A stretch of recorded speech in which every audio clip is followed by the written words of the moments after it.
शनिदेव के जन्म की कथा। किस कठिन परिस्थिति में शनिदेव का जन्म हुआ और वे न्याय के देवता कैसे बने, सुनिए शनिदेव की महान कथा। जो भी इस कथा को ध्यान से पूरा सुनता है, शनिदेव उस पर कुदृष्टि कभी नहीं डालते हैं, बल्कि जीवन भर शनि महाराज उनकी सहायता करते हैं, रोग दोषों से रक्षा करते हैं, उस पर लगे सभी झूठे आरोप नष्ट हो जाते हैं, व्यक्ति को समाज में सम्मान और कीर्ति तुरंत ही प्राप्त हो जाती है। इसीलिए शनिदेव की कृपया पाने के लिए आप भी इस कथा को ध्यान पूरा अवश्य सुने और वीडियो को लाइक जरूर करे। तो चलिए आपको सुनाते हैं शनि महाराज की कथा। प्राचीन काल की बात है, स्वर्ग के आकाश में भगवान सूर्यदेव अपने असाधारण तेज और प्रकाश के साथ देदीप्यमान थे।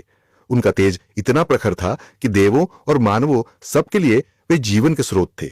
सूर्यदेव का विवाह विश्वकर्मा की पुत्री देवी संज्ञा से हुआ था। संज्ञा कोमल स्वभाव की थी और पतिव्रता थी, परंतु सूर्यदेव के तेज को सह पाना उनके लिए दुष्कर होता जा रहा था। सूर्यदेव के प्रकाश और ताप से संज्ञा दिन प्रतिदिन अधिक व्याकुल रहने लगी। सूर्यदेव अपने तेज में मग्न थे, लेकिन संज्ञा मन ही मन बहुत विचलित थी। एक दिन सूर्यदेव ने संज्ञा से स्नेहपूर्वक पूछा, देवी, तुम इतनी चिंतित और थकी थकी सी क्यों दिखती हो?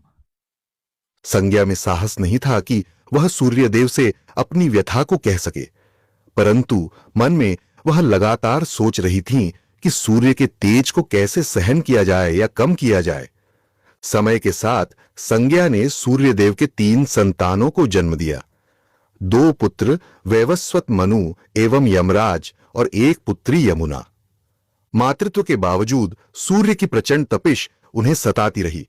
अंततः संज्ञा ने एक कठिन निर्णय लिया। उन्होंने निश्चय किया कि वे तपस्या द्वारा अपनी शक्ति बढ़ाएंगी या ऐसा उपाय निकालेंगी कि सूर्यदेव का तेज किसी प्रकार कम हो सके। लेकिन बच्चों को छोड़कर तप करने जाना सरल नहीं था।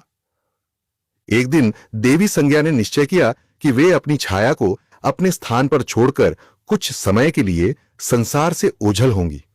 तभी संज्ञा के शरीर से धीरे धीरे एक परछाई प्रकट होने लगी। यह संज्ञा के ही समान स्वरूप वाली स्त्री थी, जिसका नाम संज्ञा ने प्रेम पूर्वक छाया रखा। छाया वास्तव में संज्ञा की ही संवर्णा प्रतिछाया थी। संज्ञा ने छाया को विनम्रता से कहा, हे छाया, तुम मेरा रूप लेकर सूर्य देव की सेवा करना और बच्चों का ध्यान रखना। जब तक मैं लौट ना आऊं, तुम ही इनकी माता और मेरी प्रतिनिधि बनकर रहना।